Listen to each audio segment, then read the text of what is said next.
Today we're going to talk about putting some rhythm into your writing.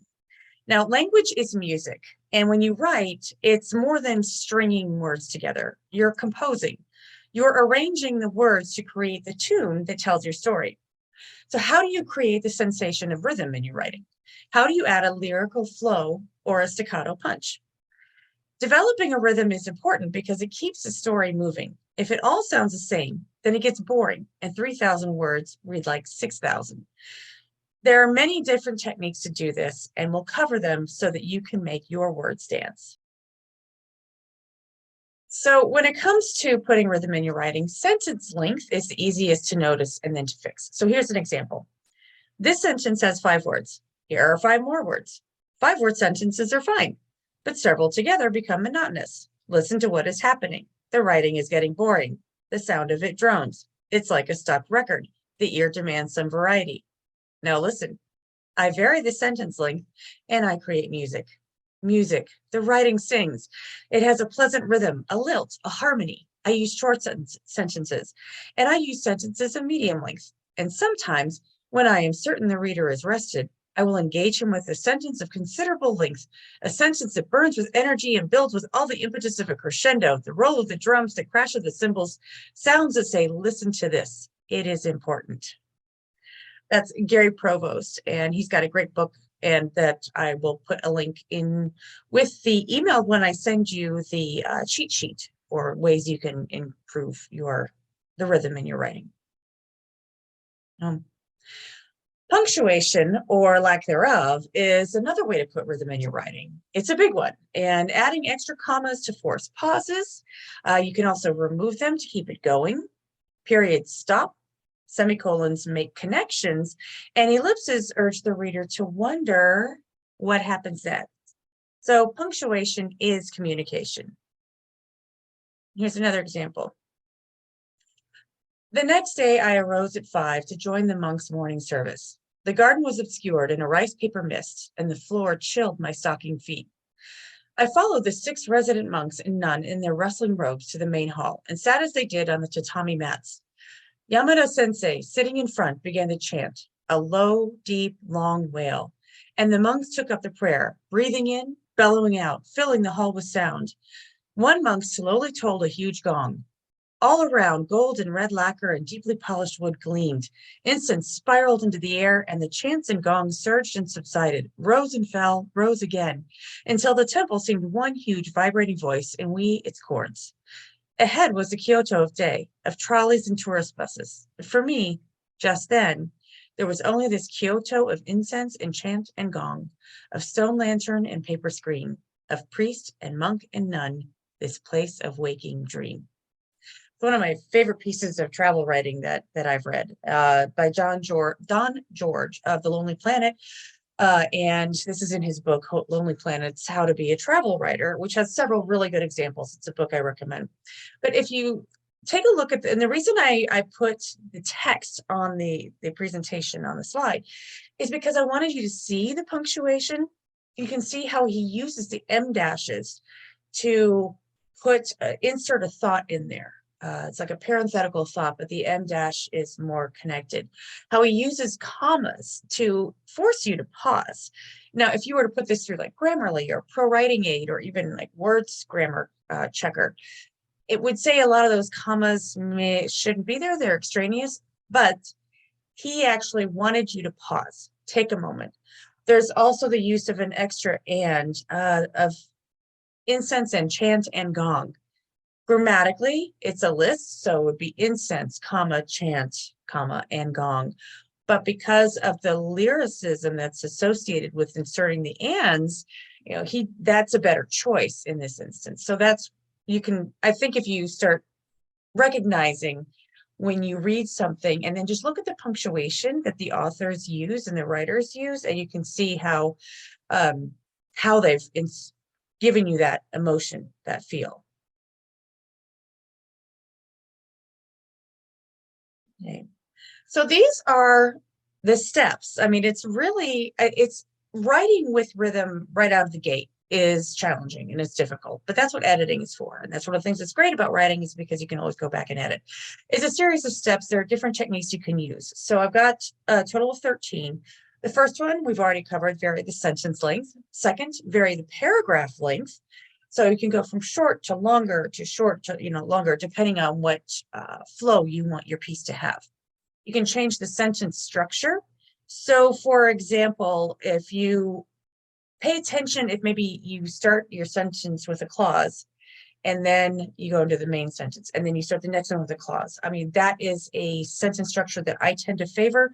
So I have to be careful of that and aware of that. So just pay attention when you are going through and editing to what kind of sentence structure you're using. Also, use sentence fragments. I mean, grammatical rules now are meant to be broken. So it's okay to use sentence fragments. I mean, really, use active language. And I'm going to put a link into the notes, into the chat, because I have a free class on passive voice and how you can learn to use active voice instead of passive voice. So that's in the chat now. I'll also set it in the email afterwards so that you can see how to make your voice a little more active. If you're using active language in your writing, then it's going to propel the narrative a lot further than passive voice would. I mean, it just makes sense. That's why they're called passive and active. Also, choose your words carefully. Believe when you're writing, you should use the exact word you mean. It also means that you should choose a word based on its connotation and on its sound. So choose your words very carefully and how they fit in with the other words. And do they have this kind of rhythm? Do they sound okay to your ears? And break the rules. Kind of covered that a little bit under use sentence fragments, but split those infinitives if you want to. Grammatical rules are all fairly new. I think it was in the mid 1800s, and even when they started coming up with a lot of grammatical rules, they varied. So it's one of those, know the rules, and then once you know them, then you can break them. Just have a good reason for breaking them, like putting some rhythm in your writing. Also, choose your punctuation intentionally. We've already gone over some examples of that and how an em dash or a semicolon or a comma can make all the difference in your flow. Definitely match the rhythm with the mood and atmosphere. If something's a little more somber, then you want to maybe have a slower, a more lyrical rhythm to it. Or if it's an exciting, you're trying to translate or transmit the excitement you feel about something, or the excitement of the subject matter, then match your rhythm with that excitement, kind of propel it a bit further. And then mix it up. Mix up, your sentence, your paragraphs, your sounds, what the words sound like. Are you going for, I mean, if you've been writing really quickly and you've got a really driving narrative for a while, slow it down. You want to give the reader a break. And then if you've been using very lyrical language for a while, then shock the readers, do something a little shorter, wake them up. So just mix it up. All right. Number 11 is, you want to use words with both unvoiced and plosive consonants for a harsher tone. So unvoiced and plosive consonants are the ones that are like, I mean, they're harsher. They just sound harsher. So you want to use those, and they're a bit more jarring then when you also, for a softer tone, you want to use voiced and sibilant consonants. And those are more, when you engage the vocal cords, when you're speaking those consonants, those are more voiced. Those are voiced consonants. And sibilant is like kind of like a snake, sibilant. So if you use those, they are softer. They're softer on the ear. They aren't as harsh. And the main thing to help you put some rhythm into your writing is to read it out loud. You're not going to really know how it sounds to the reader until you read it out loud, because as we read, we're hearing those words in our heads. Time for another example. I glared at the dumpster as rain attacked the windshield. This is not how I wanted to start our epic road trip. Parked in the lot of a 7-Eleven, staring at a big green hunk of carnage-carrying metal while the wipers slashed and sloshed, we hadn't driven more than 2 miles before we had to pull over because Mother Nature decided to have a crying jag. Not just any crying jag. She was weeping her ever-loving eyes out like a mid-'80s Duran Duran fan who just heard the band had split up. That kind of crying. Our exit to I-90 was close enough to smell the I-pass. I obsessively checked radar and waited, glared some more, took a deep breath, remembered that, even though we were already 7 hours behind schedule, we were going to be traveling thousands of miles over the course of more than a month, and a delay of another few minutes, even another few hours, wouldn't matter much in the scheme of things. The above excerpt is the opening to my book, Two Lame Gems, Volume 2. We were late, we were impatient, we were frustrated, and then I calmed down and I relaxed. I wanted my readers to feel those emotions, and I did that by using several techniques. I used active verbs, glared, slept, staring, weeping, etc. I varied the sentence length. I used an implied subject to give the sentence more punch. Parked in the lot of a 7-Eleven, glared some more, took a deep breath, remembered that. I used sentence fragments, not just any crying, that kind of crying. I also used all caps to provide emphasis. This is a technique that you want to use sparingly, just like you want to use exclamation points very sparingly. A lot of people, they can convey excitement, but a lot of people think they also mean you're screaming at them all the time.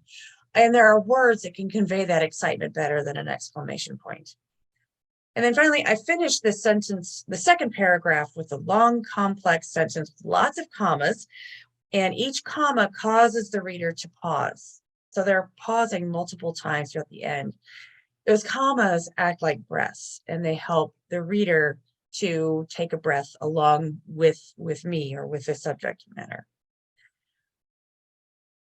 So that's pretty much, it's pretty basic to add the rhythm to your writing. You've got those 13 tips. I'm sending you a cheat sheet that has all of them in there so you can use them as a reference. And it's just something when you go, after you finish your second draft, and you're in the editing process, you can use those as a checklist just to see, did I actually, do I need to vary my sentence structure some? Do I need to maybe add some commas there? Do I need to remove some commas? Would an ellipsis work better than an em dash? Those kinds of questions. Do you need to break up your paragraphs or maybe combine them? So it'll help the whole process be a little easier when you're going through the editing. Now, I'm going to finish up by announcing my Demystifying Self-Publishing course. It is launching on Monday, May 1st. If you have considered self-publishing, or if you've got a book or you're writing a book and you want to get it out there, my Demystifying Self-Publishing course is a step-by-step guide to everything you need to know. It goes through the pros and cons of self-publishing, the steps to publish your book, because there are a lot of steps, definitely a lot of steps, but they're pretty easy. It's like putting rhythm in your writing. It's really just a checklist. You just have to know what those items are. We go into common mistakes, what the basics are of distribution, how much it costs, how to promote your book, and is it worth it, as well as the different platforms you can use to distribute your book worldwide, or if you just want to be on Kindle, all of that. There's included glossary. Like I said, it is launching on Monday, May 1st, and it will be $197 when it launches. In April, it's $97, but because you're here or you're watching this, you can get it for only $50. That is only valid through Sunday, April 30th.